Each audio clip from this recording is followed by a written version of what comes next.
guys don't know this, but VJ ரெகுலராக பார்க்குறவங்களுக்கு தெரியும். This cable gives me reality check. சரி okay, things are not as bad as we think it is அப்படின்னு. நான் முன்னாடி ஒரு VJல சொல்லியிருப்பேன்ல, என்ன தப்பாக போனாலும் உலகம் மாற போகிறதுல அப்படியே தான் இருக்க போகுது அப்படின்ட்டு. அந்த கேபிள் ஒரு எக்ஸாம்பிள். நான் தான் அதை அங்கே போட்டேன். நானே அதை அங்கே போட்டிருந்தாலும் எவ்வளோ பிரச்சனை எனக்கு வந்தாலும் அந்த கேபிள் அங்கேயே தான் இருக்க போகுது. நம்ம நினச்ச மாதிரி ரொம்ப எதுவும் மோசமாலாம் போயிடலன்னு ஒரு சின்ன ஹோப் கொடுக்குது. பட் எனக்கு இன்னொன்று ஐ ரியலைஸ்ட், காம்படிட்டிவ் இதுலேயே வளர்ந்து ஒரு மாதிரி நம்ம தோக்கவே கூடாது அப்படிங்கிற மாதிரி வளர்ந்து சின்ன வயசுல பேரண்ட்ஸ் வந்து சொல்லுவாங்கல்ல, மட்டும் தான் நல்ல மார்க் வாங்கலையா, மற்றவங்களாம் உன்னோட நல்ல மார்க் வாங்கலையா அப்படின்னு சொல்றது. இந்த மாதிரிலாம் இருக்கும் போது அதை அவங்க தெரிஞ்சு பண்றாங்க அப்படிலாம் சொல்ல, it's also their first time on அதுவும் பண்ண முடியாது. பட் நான் வந்து அதுல எப்படி நான் ரியலைஸ் பண்ணேன் அப்படின்னா, நான் என்ன பண்ண ஆரம்பிச்சிடுறேன், என்னோட சக்சஸை மற்றவங்களோட சக்சஸை வச்சு வேலிடேட் பண்ண ஆரம்பிச்சிருக்கேன். இப்போ நான் ஏதாச்சும் ஒரு ஃபார் எக்ஸாம்பிள் வேலைக்கு போய் சம்பாதிக்கிறேன் அப்படின்னா 15,000 ரூபா சம்பாதிக்கிறேன்னு வச்சுப்போம் ஃபார் எக்ஸாம்பிள். அதை வச்சு என்னால் வாழ முடியும்னு எனக்கு தோணும். 15,000 ரூபா வச்சு நான் நிம்மதியாக இருப்பேன். ஆனால் என் வீட்டுக்கு எவனா ஒருத்தன் வந்துட்டு இந்த மாதிரி நான் வந்து 40,000 ரூபா சம்பாதிக்கிறேன் அப்படின்னு சொல்லும் போது இமீடியட்டா எனக்கு அவனை நினச்சி சந்தோஷப்பட தோண மாட்டேங்குது. அவன் 40,000 ரூபா வாங்கிட்டான், ஐயோ நம்ம 15,000 ரூபா தான் வாங்குறோம் அப்படின்னு ஒரு இது வருது. அண்ட் உங்களுக்கும் அப்படி தோணுச்சுன்னா it's not your fault, it's okay. நம்ம தப்பானவங்க போல, நமக்கு எடுத்தோடனே வந்து அவங்கள நினச்சி சந்தோஷப்பட முடியல, நமக்கு எடுத்தோடனே வந்து இன்னும் அவங்க வாங்கிட்டாங்க நம்ம வாங்க முடியல. சம்டைம்ஸ் இப்படியும் தோணலாம், இல்லை ஏதாவது சொல்லி அவங்கள நம்ம குறை சொல்லணும் அப்படின்னு கூட தோணலாம். எனக்கு தோணிருக்கு, ஜென்யூனாக எனக்கு தோணிருக்கு. நம்ம அந்த இடத்துல நம்மளும் கொஞ்சம் பெட்டராக தான் இருக்கோம்னு காமிச்சிக்கிறதுக்கு அவங்கள நம்ம ஏதாவது சொல்லலாம் அப்படின்னு நான் பண்ணியிருக்கேன், இல்லைன்னு சொல்ல. Now I want to genuinely try and 40,000 super அப்படின்னு ஜென்யூனாக மனசார சொல்லணும் அப்படின்ட்டு. பட் அதுக்கு என்ன பண்ணோம் அப்படின்னா, நம்மளோட சப்ஸ்கிரைபர் ஒருத்தவங்க சொல்லியிருந்தாங்க, ஒரு கமெண்ட்ல சொல்லியிருந்தாங்க, இந்த மாதிரி ஒரு விஷயத்த பண்றோம் அப்படின்னா அதோட எண்டை வந்து கோலா வைக்காம அதோட ஜேர்னியவே கோலா வச்சோம் அப்படின்னா எல்லா விஷயத்துலையும் நீங்க ஜெயிக்கலாம் அப்படின்னு. அப்படி இருந்துச்சுன்னா காம்படிட்டிவ் ஸ்பிரிட் வரவே வராது. ஏன் வரணும், ஏன் கம்பீட் பண்ணணும், என் வாழ்க்கையை நான் நிம்மதியாக வாழணும். So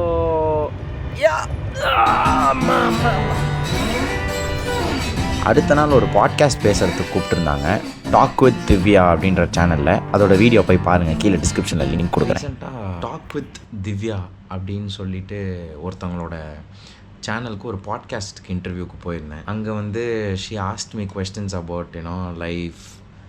we had a very great conversation. ஒரு மாதிரி ஜாலியாக போச்சு. ஆனால் அது மேட்டர் கிடையாது. அதுக்கப்புறம் அவங்க எனக்கு கிஃப்ட்ஸ் கொடுத்தாங்க. எனக்கு பயங்கரமாக வேலிடேட் ஆகிற மாதிரி நிறைய கிஃப்ட்ஸ்லாம் கொடுத்தாங்க. அதுலேயும் எனக்கு ரொம்ப முக்கியமாக பிடிச்சிருந்த கிஃப்ட் வந்து ஒரு டேப் ரெக்கார்டர் மாதிரி. இட் சிங்ஸ் அண்ட் ஆல், பாட்டெல்லாம் பாடுது அது. And the other one is, இது என்னன்னு நான் அவங்களுக்கு அப்புறம் காட்டுறேன். அண்ட் ஒரு ஃப்ரிட்ஜ் மேக்னெட் கொடுத்தாங்க, ஒரு ஃப்ரிட்ஜ் மேக்னெட். இதுக்கு ஒரு கதை வேறு சொன்னாங்க, key chain named with letter T. And அதுக்கப்புறம் ஒரு thank you note. Hey Taufik, thank you so much for coming to my show today. I've actually been wanting to have you on my show for a long time because of how relatable your content has been to me. I'm sure our audience is going to take away a lot from this episode. Really grateful to you for your time and being so open with everything. With gratitude, Divya. But இதெல்லாம் இருக்கட்டும். But இதுவும் தான் இங்கே matter. இது எனக்கு வந்த gift. இது நம்ம முகமது குமாருக்கு கொடுத்த கிஃப்ட். இதை வந்து நான் எப்படி முகமது குமாரோட சைக்கிள் சாவியில் மாட்டுறதுன்னு எனக்கு தெரியல. இதை முகமது குமாருக்கு நான் எப்படி கிஃப்ட் பண்ணுறதுன்னு எனக்கு தெரியல. இது இருக்குல்ல, இது வந்து உள்ள வந்து வேலிடேஷன் நோட்ஸ். அதாவது இதை எப்படி சொல்கிறது, அதாவது something that you read when you are very low. நான் ஒரு சிட் எடுத்து படிக்கிறேன், ஒரு சிட் எடுத்திருக்கேன். It says keep doing it your way. அப்புறம் the other one says stay real, that's your superpower. Somewhere someone feels less lonely because of you. நம்மலாம் வந்து ஒரு மாதிரி ரொம்ப டீமோட்டிவேட்டடாக எந்திரிக்கும் போது இதெல்லாம் படித்தா எப்படிங்க வந்து டீமோட்டிவேட்டடாக இருக்க முடியும். இதெல்லாம் படித்ததுக்கப்புறம் I felt okay, life is about experiences and making connections. அவ்வளோதான். Then you tie someday. ஆனால் யோசிச்சு பார்க்கும்போது நம்ம ஏதாவது ஒன்று சாதிக்கணும், நம்ம ஏதாவது ஒன்று பண்ணணும், நம்ம இல்லை நம்ம இப்படி இருந்துடக்கூடாதுன்னு சொல்லி நம்ம யோசிக்கும் போது நம்மளால் எதுவும் பண்ண முடியல. ஒரு ப்ரெஷர் இருந்துக்கிட்டே இருக்குது. பட் அட் சம் பாயிண்ட் நமக்கு பிடிச்சதை பண்ணிட்டு இது எங்கே போனாலும் பரவாயில்ல, as long as I love doing it, I am going to keep doing இட்னு சொல்லிட்டு நம்ம கண்டினியூ பண்ணிட்டே இருக்கும் போது தான் உண்மையாக ஒரு பூ பூக்குது. அப்போ தான் அது வந்து it's self building, it's building it self. அதனால் இதை வந்து நான் இப்படி உள்ளே வச்சுட்டு பெட்டு பக்கத்துலேயே வச்சுட்டு காலையில் எழுந்துச்சி ஃபோனை பார்க்குறதுக்கு பதிலாக இனிமேல் இதை ஓப்பன் பண்ணி ஒரு வேலிடேஷன் நோட் படிக்க போகிறேன். அண்ட் முகமது குமார் இது வந்து இட்ஸ் அ டேப், இது ஓப்பன்லாம் ஆகுது பாருங்கள். It's a very cute gift. So இது முகமது குமாருக்கு நான் எப்படி கொடுக்குறேன்னு தெரில. டேய் உனக்கு நான் இதை வந்து சாவியில் மாட்டினா அவங்க எங்கேயாவது எடுத்துன்னு போகும்போது உடஞ்சிரும். ஸோ திவ்யா, இஃப் யூஆர் வாட்சிங் திஸ், இதை நான் முகமது குமாருக்கு தான் கொடுக்க போகிறேன். பட் இன்னும் எப்படி அதை வந்து முகமது குமாரில் மாட்டுறதுன்னு எனக்கு தெரியல. So stay tuned. Being real, being your self is very easy. ஆனால் நான் சொல்கிறேன்ல, இப்போ உனக்கு வந்து ஏதாவது கஷ்டமாக இருக்குது, இப்போ நீ வந்து எனக்குள்ள இப்படி ஒரு தப்பு இருக்குது, நான் இப்படி பண்ணுறேன், அது என்னால் மாற்றிக்க முடியல, எனக்கு கஷ்டமாக இருக்குது அப்படின்லாம் யோசிக்கிறேன்னு வச்சுக்கோங்க, அது கஷ்டமாக தான் இருக்கும். But once you start changing your self, once you நான் வந்து மாற்றிக்கிறேன், என்கிட்ட இருக்கிற விஷயத்த நான் மாற்றிக்கிறேன்னு சொல்லிட்டு இந்த பக்கம் வந்துட்டேன்னு வச்சுக்கோங்க, அந்த டிரான்சிஷன் செம்ம கஷ்டமாக இருக்கும், எரிச்சலாக இருக்கும். என்னடா இது, நிறைய வித்ட்ராவல் சிம்டம்ஸ் வரும். பக்கம் நீ வந்ததுக்கப்புறம் அப்படியே அமைதியாக இருக்குது. அப்படியே போடா எதாக இருந்தாலும் பார்த்துக்கலாம் போடா அப்படின்னு சொல்லிட்டு ஒரு ப்ரெஷரே இல்லை. இன்னொன்று என்னென்னா, நான் திருப்பி சொல்கிறேன், நீ வந்து உன் மேலே ஏதோ ஒரு தப்பு இருக்குது அப்படின்னு நீ நினைக்கிற, நான் ரொம்ப இது பண்ணிட்டேன், என் மேலே நிறைய ஃப்ளாஸ் இருக்குது, இப்படி இருக்குது அப்படி இருக்குது அப்படின்னா, அது எதுவுமே உன் தப்பு கிடையாது. அது நீ சின்ன வயசில் உனக்கு கொடுத்த விஷயத்தை வச்சு நீ கற்றுக்கிட்டது. சரியா? Don't take life so seriously. ஏன்னா நீ எவ்வளோக்கு எவ்வளோ சீரியஸாக எடுத்துக்கிறியோ லைஃப் அவ்வளோக்கு அவ்வளோ சீரியஸாக இருக்கும். நீ எவ்வளோக்கு எவ்வளோ விளையாட்டுத்தனமாக எடுத்துக்கிறியோ அவ்வளோக்கு அவ்வளோ விளையாட்டுத்தனமாக இருக்கும். இல்லை ஒரு பாயிண்ட்டுக்கு அப்புறம், வயசானதுக்கப்புறம் ரோட்டில் போய் நொண்டி ஆடுறது, ரோட்டில் போய் கேட்ச் அண்ட் கேட்ச் ஆடுறதெல்லாம் பார்க்கும்போது, என்ன இவ்வளோ வயசானதுக்கப்புறம் சின்ன பையன் மாதிரி போய் விளையாண்டுருக்கான்னு, what's the point of life if you cannot enjoy like a kid? What's the point of life? சின்ன வயசில் இருக்கிற வரைக்கும் தான் என்ஜாய் பண்ணணும், அதுக்கப்புறம் இப்படி என்ஜாய் பண்ணக்கூடாதுன்னு யார் சொன்னா? அதெல்லாம் யாரும் சொல்ல. உங்களை தக்க வச்சுக்கிறதுக்கு சம்பாதிக்க முடிகிற ஒரு அளவுக்கு காசு இருக்கா? அவ்வளோதான். போயிட்டு அந்த காசை சம்பாதிச்சுட்டு ஜாலியாக டெய்லி போய் ரோட்டில் இருக்கிற பசங்க கூட கேட்ச் அண்ட் கேட்ச் ஆடுங்க, போய் டீ கடைக்கு போய் டீ குடிங்க, ஊர் சுற்றுங்க, இதெல்லாம் தப்பே கிடையாது. ஊர் சுற்றுங்க, இதெல்லாம் தப்பு கிடையாது. பிறந்து நீ வந்து உன் வீட்டு பக்கத்துலேயே பல வருஷமாக ஒரு டீ கடை இருக்கும், நீ சாகும் போது அந்த டீ கடையை பார்க்காம, என் வீட்டு பக்கத்துலேயே இருந்த டீ கடையை கூட என்னால் பார்க்காம செத்து போயிட்டேனே அப்படின்னு இருக்க முடியாது. அதனால் வந்து don't just survive, live a little. Yeah, அவ்வளோதான். யா, இன்னொன்று சொல்ல மாட்டேன், ஒரு ஐரணி ஞாபகம் வந்துச்சு. இப்படிலாம் யோசிச்சுருக்கேன், நிறைய பேருக்கு என்னை பிடிக்கணும், லைக் நான் தான் வந்து அவங்களுக்கு இம்பார்ட்டண்ட்டாக இருக்கணும், எனக்கு வந்து அவங்க நிறைய அட்டென்ஷன் கொடுக்கணும், like I should play a very important role in their lifes அப்படின்ற மாதிரிலாம் நிறைய யோசிச்சுட்டு இருந்தேன். அப்போ நான் யாருக்கும் அப்படி இல்லை. அப்போ யாருக்கும் என்னை பெருசாக பிடிக்கல. எனக்கே என்னை அப்போ தெரியாது, எனக்கே என்னை பிடிக்கல, ஏன்னா எனக்கு என்னை பற்றி தெரியாது. பட் ஒரு பாயிண்ட்டுக்கு மேலே எனக்கு என்னை பற்றி தெரிய ஆரம்பித்ததுக்கப்புறம், எனக்கு என்னை பிடிக்க ஆரம்பித்ததுக்கப்புறம் இப்போ எனக்கு அது தேவைப்படலை. நான் மற்றவங்க லைஃப்பில் வந்து ஒரு சென்டர் பீஸாக இருக்கணும், மற்றவங்களுக்கு நான் இம்பார்ட்டண்ட்டான ஒரு பர்சனாக இருக்கணும் அப்படிங்கிற வேலிடேஷன் எனக்கு தேவைப்படலை. ஆனால் இப்போ எனக்கு அது கிடைக்கிது. I am being liked by people, I am being கமெண்ட்ஸில், விஜேவோட கமெண்ட்ஸ்லாம் பார்க்கும்போது அவ்வளோ ஹோல்சமாக இருக்குது. அப்புறம் யோசிச்சு பார்த்தேன், இதெல்லாம் நம்ம வந்து வல்னரபுளாக சஃபர் ஆகிட்டு இருக்கும்போது நமக்கு கிடச்சிருந்தா எவ்வளோ நல்லா இருந்திருக்கும் அப்படின்ட்டு. அப்புறம் தான் வந்து தோணுச்சு, சரி நீங்கள் எனக்கு இது எப்படி சொல்கிறதுன்னு தெரியலையே, எனக்கு இது தெரில, எப்படி சொல்கிறதுன்னு தெரில, எனக்கு இது திடீர்னு இப்போ ஸ்ட்ரைக் ஆச்சு. ஆமாம், இல்லை இது நமக்கு அப்போ தேவைப்பட்டுச்சு, ஆனால் அப்போ நமக்கு கிடைக்கல. இப்போ நமக்கு அது அவ்வளோவா தேவைப்படல, நம்மளே வேலிடேட் பண்ணிக்க முடியுது, யாரும் தேவைப்படல. ஆனால் இப்போ நமக்கு அது கிடைக்கிது, அந்த லவ் கிடைக்கிது, அந்த அட்டென்ஷன் கிடைக்கிது. அப்படிங்கும் போது அதை நான் இன்னும் செரிஷ் பண்ணிக்கணும் அப்படின்னு நினைக்கிறேன். So yeah, thank you all. இந்த விஜே சீரீஸ் வந்து இப்படியே எல்லாரோடைய ஒரு கம்யூனிட்டி, ஒரு டெவலப்மெண்ட்டாக இருக்கும் அப்படின்னு நான் நினைக்கிறேன். ஸோ தெரில, ஒரு மாதிரி தூக்க கழகத்தில் நான் என்னென்னமோ பேசுகிறேன். Okay, bye. I found a different spot இந்த சேம் பிரிட்ஜ். டெய்லி கொஞ்சம் அதிகமாகிட்டே இருக்கிறதுனால இந்த இடம் கொஞ்சம் நல்லா பசுமையாக, நல்லா ஒரு மாதிரி நிழலாக இருக்குது, நல்லா இருக்குது. ஸோ புதுசாக ஒரு ஸ்பாட் கண்டுபிடிச்சிருக்கேன். யூஸ்வலாக வழக்கமாக நான் வந்து இதா கரெக்டாக என் விரல் ஃபோக்கஸ் ஆகுடா அங்கே நிற்பேன் வழக்கமாக.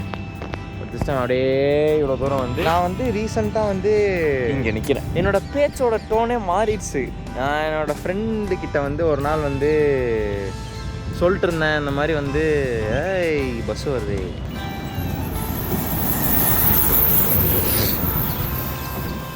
ஃப்ரெண்டுக்கிட்ட இருந்து முன்னாடிலாம் நான் வந்து எப்படி சொல்லிட்டு இருந்தேன்னா, உள்ளேருந்து சவுண்ட் ஆகிறதே எப்படி சவுண்ட் ஆகும் அப்படின்னா, என்னை விட்டு போயிடுவாங்களோன்னு பயத்திலே ஒரு டெஸ்ப்ரெஷன்லேயே பேசுவேண்ணா. இப்போ நான் பேசுகிறதெல்லாம் எப்படி இருக்குன்னா, இல்லை எனக்கு அது பிடிக்கல, எனக்கு அது டிஸ்டர்ப் ஆகுது, எனக்கு அது வேண்டாம், இல்லை முடியாது, பரவாயில்ல, என்ன ஆனாலும் கான்சிக்வன்சஸ் நான் ஃபேஸ் பண்ணிக்கிறேன். இப்போ எனக்கு தனியாக இருக்கிறதுக்கு பயமாக இருக்க மாட்டேங்குது. I'm not scared of being alone. தனியாக இருந்தால் எனக்கு இமீடியட்டாக இப்போ எப்படி தோணுதுன்னா, நம்ம முகமது குமார் இருக்கார், இல்லைனா சும்மா நடந்தே அப்படியே போயிட்டு வரலாம், அண்ணா நகர் இருக்குது. எஸ், இப்போ அது வேறு ரீசெண்டாக ரொம்ப கன்ஃபியூஸ் ஆகிட்டு அப்படின்ற மாதிரி இருக்குது.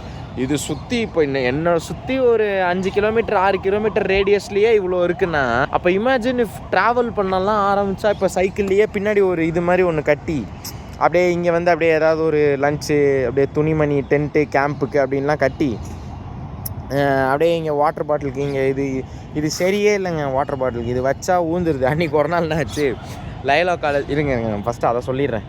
என்ன சொல்லிட்டு இருந்தேன், இப்போ இங்கே வாட்டர் பாட்டிலுக்கு இதை மாற்றிட்டு வேறு ஏதாவது ஒன்று வச்சுட்டு அப்படியே சைக்கிளை நல்லா அப்படியே ரெடி பண்ணிட்டு இங்கேருந்து அப்படியே ஏதாவது ஒரு ஊருக்கு போயிட்டு அப்படியே அங்கே போய் ஒரு 2 நாள் ஸ்டே பண்ணி சைக்கிள்லேயே சுற்றிட்டு திருப்பி வந்தால் எப்படி இருக்கும்.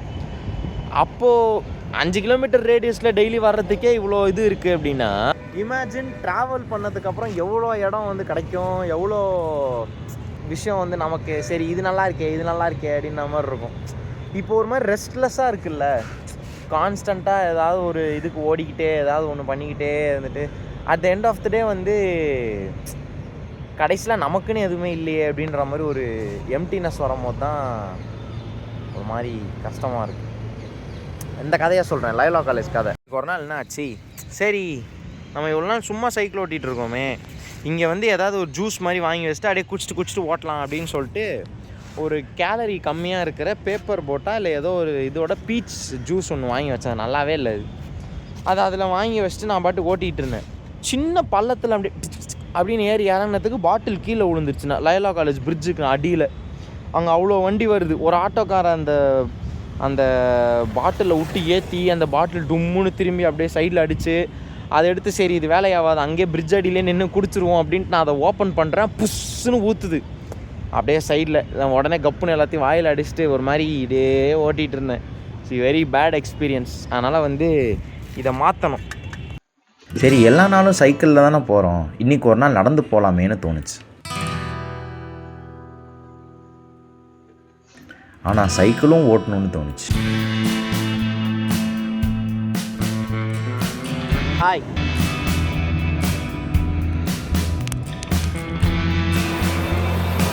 இன்னைக்கு சைக்கிளிங்க்கு பதிலாக I came by walk to see if it does anything better. ஏன்னா சைக்கிளோட ஸ்லோவாக இருக்கும் நடந்து போனால், அப்படியே இன்னும் நல்லா அப்சர்வ் பண்ணிட்டே போகலாம், இன்னும் நிறைய டைம் ஸ்பெண்ட் பண்ண மாதிரி இருக்கும். ஸோ அதனால் வந்து அப்படியே போகலாம், அவ்வளோதான். சும்மா இன்றைக்கி அண்ணா நகர் போயிட்டு அப்படியே வீட்டுக்கு போயிடுவேன் நான்.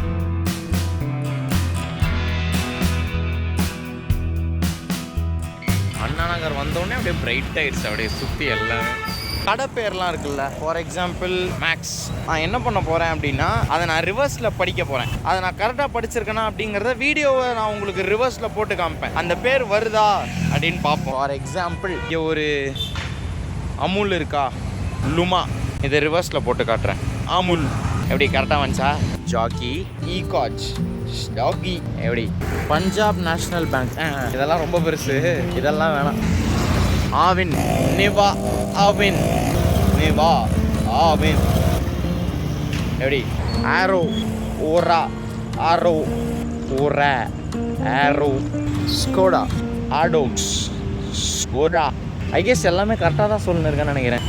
ஆச்சி, ஈச்சா, ஆச்சி. ஒன்று கஷ்டமாக இருக்கும். 3 வேர்ட் இருக்கிற ஒரு பேர். Anna Nagar tower park. Anna Nagar tower park எப்படி சொல்லலாம்னா, கிராப் ரெவட், கிராப் ரெவட் ரகன் நானன் நன்னகர் டவர் பார்க். கிராப் ரெவட் ரகன் நானன் நன்னகர் டவர் பார்க் தான் நினைக்கிறேன்.